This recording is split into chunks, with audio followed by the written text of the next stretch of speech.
नमस्कार दोस्तों, स्वागत है आपके चैनल ऐसा इंस्टीट्यूट पर। आज चर्चा करते हैं राज्यसभा के बारे में, क्योंकि अभी राज्यसभा का चुनाव जो है, राज्यसभा का चुनाव चल रहा है एमपी राजस्थान वगैरह में। एमपी राजस्थान गुजरात इन सब जगह क्या है, अभी राज्यसभा का चुनाव चल रहा है, इसलिए ये बहुत इंपॉर्टेंट टॉपिक है, क्योंकि ये आगामी परीक्षा में से क्वेश्चन पूछे जाएंगे। ये राज्यसभा का टॉपिक है। ये राज्यसभा कैसे है? काउंसिलिंग ऑफ स्टेट्स, जिसे राज्यसभा कहा जाता था, यह एक ऐसा नाम है जिसकी घोषणा सभापति द्वारा सभा में 23 अगस्त 1954 को की गई थी। इसका नाम क्या था? पहले इसका नाम था काउंसिल ऑफ स्टेट, बाद में इसका नाम क्या कर दिया गया? राज्यसभा इसका नाम कर दिया गया। भारत में द्वितीय सदन कब प्रारंभ? 1918 में द्वितीय सदन का मॉन्टेगू चेम्सफोर्ड जो है प्रतिवेदन, उसमें क्या हुआ, जो द्वितीय सदन जो है जिसको राज्यसभा बोला जाता है, उसका क्या किया, उसमें प्रतिवेदन दिया गया। अधिनियम 1919 में तत्कालीन विधानमंडल द्वितीय सदन के तौर पर काउंसिल ऑफ स्टेट का सृजन करने का उपबंध किया गया, जिसका जो मुख्य विशेष अधिकार सीमित था, जो बस्ता 1921 में समाया। उसके जो अधिकार थे 1918 में बना था ये। फिर क्या हुआ, 1921 में क्या है गया, इसको अस्तित्व में लाया गया। किसी क्या इसके अधिकार दिए जाएंगे, क्या इसके कार्य रहेंगे, ये सब इसमें कब किया गया? 1921 में इसको किया गया। गवर्नर जनरल तत्कालीन काउंसिल ऑफ स्टेट के प्रधान अध्यक्ष थे। वहाँ के जो गवर्नर जनरल थे उस समय, तो क्या थे, जो काउंसिल थे, राज्यसभा थी, उसके क्या थे, वो अध्यक्ष थे। भारत सरकार अधिनियम 1935 के माध्यम से क्या क्या इसका गठन किया गया था। जो 1935 अधिनियम था, उसके द्वारा इसका क्या किया गया, इसका गठन किया गया था। इसकी संरचना क्या है? सॉरी, राजस्थान में ये राज्यसभा है, इसलिए इसको राज्यसभा लिखा है। राज्यसभा में अधिकतम 250 सदस्य होते हैं। 250 तात्पर्य 250 सदस्य होते हैं, जिनमें से 12 सदस्य राष्ट्रपति द्वारा मनोनीत होते हैं। क्या करते हैं, जो राष्ट्रपति क्या करता है, उसमें से 12 सदस्यों को अपनी मर्जी से चुनता है। शेष राज्यों और संघ राज्य क्षेत्रों के परोक्ष निर्वाचन के माध्यम से चुने जाते हैं। और जो शेष बचते हैं, 12 के अलावा शेष कितने बचते हैं? 250 में 12 का कितने बचते हैं? 238। कितने? 238 बचे। 238 को निर्वाचन क्या होगा? राज्य और जो संघ राज्य क्षेत्र होंगे वहाँ से चुनकर आएंगे। और निर्वाचित सदस्य विभिन्न राज्यों संघ क्षेत्रों से उन राज्यों की जनसंख्या अनुपात क्या है, जो जनसंख्या वहाँ का अनुपात क्या है, उनके हिसाब से वहाँ सीटें आवंटित की जाती हैं। जैसे मध्य प्रदेश हुआ, इसमें यहाँ कितने राज्यसभा की सीटें हैं? 11 राज्यसभा की सीटें हैं। तो यहाँ की जनसंख्या है, उसके आधार पर इसका क्या है, जो राज्यसभा की सीटें गठित की जाएंगी, कितनी सीटें होनी चाहिए। राष्ट्रपति द्वारा 12 सदस्यों सहित कुल 245 सदस्य होते हैं।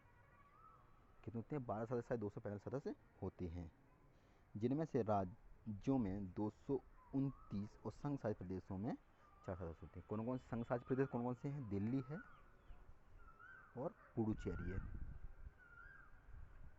दिल्ली और पुडुचेरी में क्या है, दिल्ली में 3 सदस्य हो गए और पुडुचेरी में 1 हो गया, मतलब कितने टोटल, कितने 4 हो गए। और राज्य में देखिए तो कितने हो गए? 229। अब आगे चर्चा करते हैं। सदस्यों का मनोनयन कैसे होता है, इसका जो चयन कैसे क्या होता है इसका? राष्ट्रपति क्या करता है, राष्ट्रपति राज्यसभा में 12 सदस्यों का मनोनयन करता है। क्या करेगा? 12 सदस्यों का मनोनयन करता है, जिन्हें कला का, साहित्य का, विज्ञान का, समाज सेवा विषयों का विशेष ज्ञान हो। इन चीज़ों किसका? कला का, साहित्य, विज्ञान, समाज को विशेष ज्ञान इनका होना चाहिए। ऐसे मनोनीत करने का उद्देश्य क्या है? व्यक्ति चुनाव की प्रक्रिया का सामना किए बिना राज्यसभा के सदस्य प्राप्त। क्या अब बहुत सारे व्यक्ति रहते हैं, उनको क्या है, फील्ड में से सचिन जो थे, क्रिकेटर थे बहुत, अब उनको क्या करा, उनको राष्ट्रपति ने क्या करा, उनको चुना गया राज्यसभा के लिए। तो क्या है, अब उनको चुनाव का सामना ना करना पड़े, तो उनको चुन लिया गया कि वो समाज सेवा में कुछ कर सके, अपनी भागीदारी दे सके। आगे, राज्यों का प्रतिनिधित्व कैसे होता है, कि राज्य, कितने राज्य होंगे, कितनी सीट आवंटित हो जाएंगी, क्या होगा, इसकी प्रक्रिया क्या रहेगी, इस बारे में।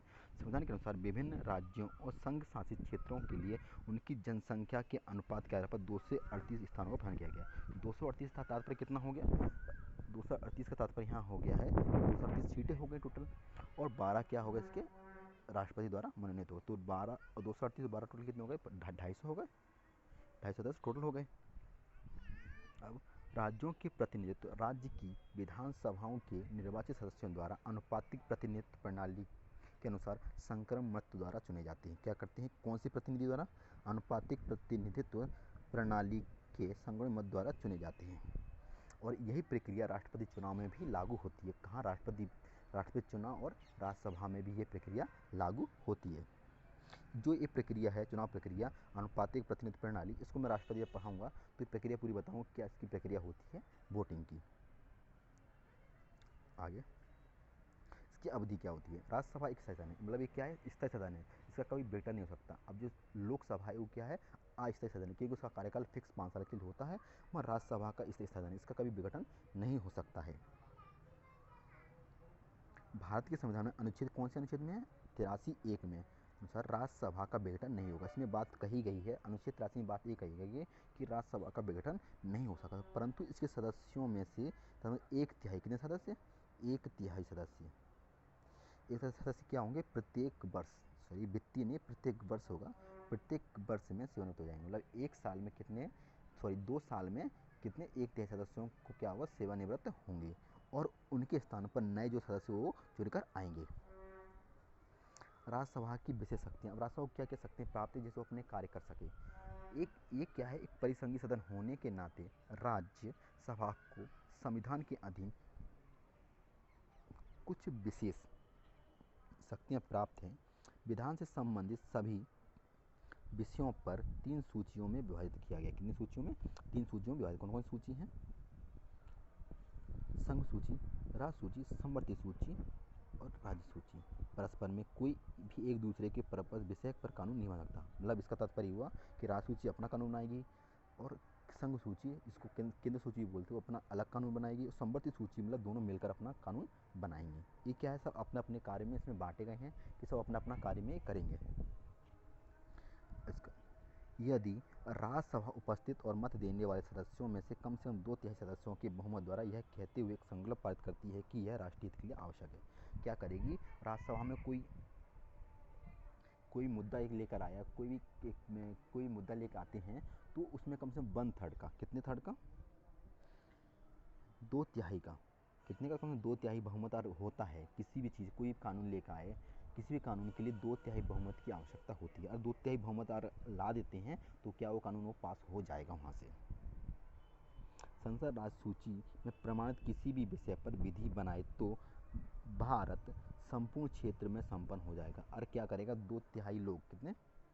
2 तिहाई लोग क्या करेंगे? जो राज्यसभा सदस्य हैं, और वो विधि बना कानून बना दें तो क्या वो संपूर्ण क्षेत्र में लागू हो जाएगा। ऐसे संकल्प अधिकतम की अवधि कितनी रहेगी? इसकी अवधि 1 वर्ष का रहेगी। 1 वर्ष, फिर चाहे तो इसको फिर 1 वर्ष के लिए बढ़ाया जा सकता है, परंतु 1 वर्ष के लिए निर्धारित की गई है। अब जैसे, अब इसका सभापति कौन होता है? सभापति बात किया, सभापति होगा कौन? इसका सभापति होगा, इसका सभापति होगा उपराष्ट्रपति। उपराष्ट्रपति क्या होगा? सभापति होता है, जो राज्यसभा में अध्यक्ष के तौर पर कार्य करता है। कौन करेगा? उपराष्ट्रपति। और एक क्या होगा? उपराष्ट्रपति होगा, ये क्या करेगा? राज्यसभा में एक सदस्य के तौर पर कार्य करेगा।